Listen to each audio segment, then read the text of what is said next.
Taolo sizni aziz qiladi Qur'on bilan. Alloh taolo Qur'onni saqlaganligi uchun sizni saqlagan. Mana u falon deb o'zingizni mujtahid davosida bo'lib turib, bu eng to'g'ri yo'l shu deb Qur'ondan boshqa yo'lga ketadigan bo'lsangiz, o'sha Alloh saqlab qo'ygan jamoatdan emassiz. Biling, Alloh taolo sizni aziz qiladi Qur'on bilan.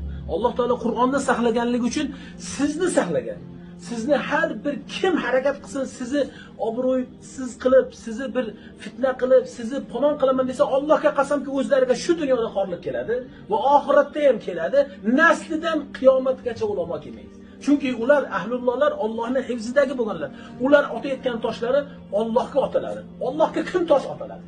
Allohga kim bas kela oladi? Hech kim bas kela olmaydi. Siz Allohning izi bilan saqlangansiz, bu yo'lni hech ham boshqa yo'lga alishtiraman, boshqa bir yo'llarni ko'raychi, ana u fikr egalarini eshitaychi desangiz, illa Allohning sizga berib turgan rahmatini o'zingiz kesilishiga sababchi bo'lasiz. Shuning uchun Allohning hifzidasiz. Alloh Qur'onni saqladi, uni ahlini saqladi. Qur'onni qurro imomlar bilan, ustozlar bilan, o'sha qorilar bilan saqladi. Siz bilan Qur'onni saqladi. Demak, siz o'sha saqlanganlardansiz, siz saqlanganlardan bo'lib qoling. Qur'ondan izzatli, Qur'ondan sharafli, Qur'ondan buyuk bir yo'l yo'q, to'g'ri yo'l yo'q. Bu chunki kalomulloh.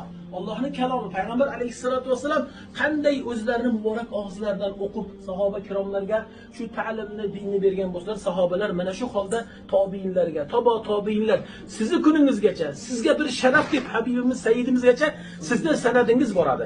Shajarangiz nasab bo'lib, ulanib borib Robbil izzati jalla jalaluhugacha sizni sanadingiz bo'ladi. Siz bu sanat shajara sohib bo'lib turgan paytda dunyoda kimni bir so'zdan qo'rqasiz? U otilgan toshlar illa o'zlari dunyoda halok, oxiratda katta shaqovat, katta baxtsizlikdir.